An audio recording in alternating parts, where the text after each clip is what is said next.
Well, I met Mrs. Bailey many years ago. I didn't put the year down when I first met them, but I was a neighbor with them for 50-some years. And so I went to Miss Bailey's house many times when she had all these little children all over the floor. And I wondered how she took care of so many. But she did it, taking care of babies, drying diapers and feeding them, and doing so many wonderful things. And once I asked the neighbors if they would take care of my niece's two children that had escaped from North Carolina, Tryon, and no one wanted to take them in. And I said, I know who will do this. Mrs. Bailey will take care of them while the mother goes to work. And so Miss Bailey didn't turn me down. She took in my niece's two children. And so I appreciated that. But I used to take food up to Miss Bailey's house to help feed these children because I understood what she was doing.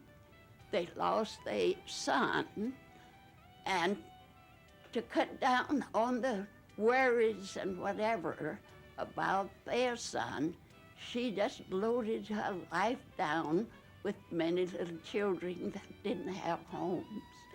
And I understood that she would go to the hospital, and young girls that would birth little children and didn't want them, Miss Bailey would take them home with her, and she would feed them and take care of them until someone might come along and adopt some of these children. But I've spent many hours sitting talking with Miss Bailey. She was the most wonderful person that you would ever want to meet. I don't think she would want to say one word, do anything to hurt anyone's feeling. I came from New York City. I don't remember too much about it. All I remember is just a neon sign or something like that. But they sent put me on a plane, put a tag on me, and shipped me to Michigan.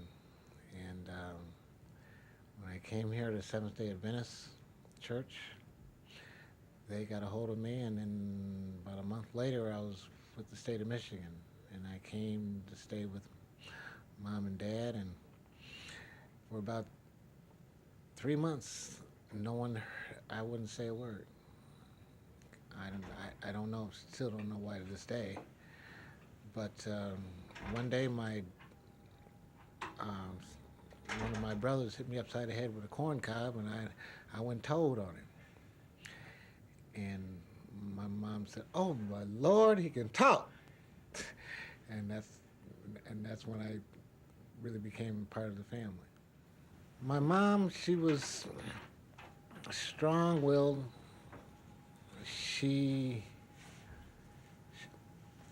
I guess first of all, she was a backbone of the family as being a black woman, and with the finances, whatever had to come, she would, give you inner strength, and she would let you know when you was wrong, but she wouldn't yell at you, wouldn't cuss at you, but she would let you know, don't break her rules. And that way, now I know what respect was. And it was ingrained in me. And to this day, yes, ma'am, no man becomes easy to me. You don't have to, that's just the way I was raised. My dad, he was a small man. He was about 5'9", and real stocky, but he was, what he said went. And, when I got older, but I still feared my dad, but not in a fearful way, but in a respectful way. But he was a quiet, unassuming man, but when he meant business, and he knew it. And so when I always wanted something, I was go to mom because she could always talk him into doing it. Mother has it hasn't been easy for me, and you were right when you gone when you leave this earth. I was gonna miss you, and I do miss you a lot. But through this program, you know, you have reached out and touched a whole lot of people, and in my own way, I want to try to do the best that I can to preserve that legacy.